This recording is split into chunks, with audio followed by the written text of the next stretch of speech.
අදත් හිතුණා පුංචි කෑමක් හදන විදිහ වීඩියෝ එකක් ගේන්න. මගෙත් එක්ක කෑම එක හදමු. මේක අල වර්ගයක්. ගම්වල තියෙන අල වර්ගයක්. මේ තියෙන්නේ ඒ අල එක. පොඩ්ඩක් තාම ඉතින් ගලවලා ගෙනල්ලා මේ වැලි හැම තියෙනවා. සෝදලා ගන්න ඕනි. ඉතින් එහෙනම් එන්න හදමු මාත් එක්ක මේ අල එක. ඉස්සරහට කියන්නම් මේ අල වගේ මොකද්ද කොහොමද හදන්නේ කියලා.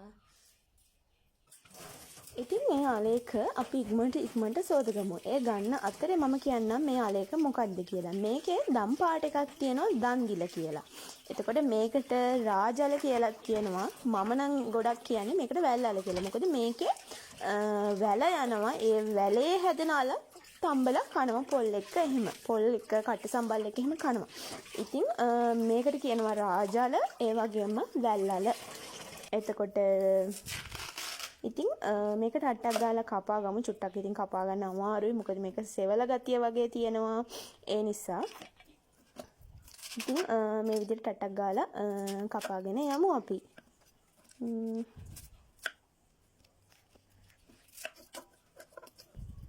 මේ වගේ තියෙන සම්පූර්ණයෙන්ම මේ අර දුඹුරු පාට කෑලි අයින් වෙන්න හොඳට පිරිසිදු කරගන්න ඕනේ.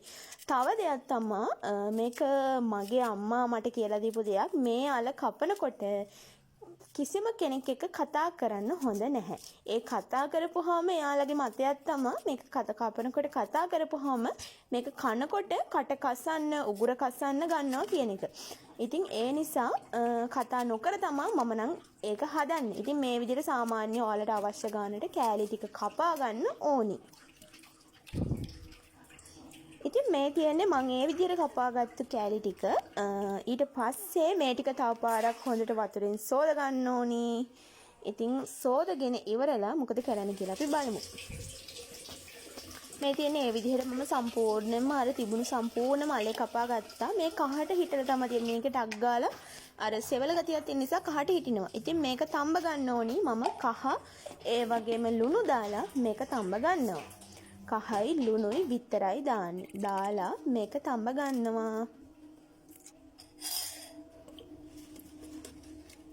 ඉතින් මේක හොඳට ලුණුයි කහයි දාලා කලවම් කරගෙන ලිපේ තියාගෙන සාමාන්‍ය ගානට ගොඩාක් මෙරි වෙන්නත් නෙමෙයි සාමාන්‍ය මොකද අපිට මේක කිරෙන් තඹ ගන්නත් ඕන නිසා. ඊට පස්සේ ලුණු සුදු ලුණු නයි මිරිස් රම්ප කරපිංච මම ලෑස්ති කරගත්තා. ඉතින් මේ තියෙන්නේ ටික වෙලාවකට පස්සේ ඒ විදිහට බාගෙට තඹගත්තු රාජල එහෙම නැත්නම් වැල්වල ටික මේ බලන්නකො තැම්බිලා සාමාන්‍ය ගානට තියෙනවා. මේ ගානට තිබුණා නම් ඇති. දැන් ඉතින් තාච්චියක් ලිපේ තියලා ඒකට තෙල් ටික දාලා තෙල් රත් වුණාම අපි අර කපලා හදාගත්තු රම්ප කරපිංච සුදු ලුණු ඒ වගේම එනසල් දාලා හොඳට ටිකක් බාගෙට බැද ගන්න ඕනි. ඊට පස්සේ අල ටික දාගන්න ඔයාලට අවශ්‍ය ගානට කිරි ප්‍රමාණය පොල් කිරි ටික දාගන්න ඕනි. සාමාන්‍ය ගානට හොඳට කිරි ටික උතරලා පැහැදි තමයි මම නයි මිරිස් ටික දාගත්තේ.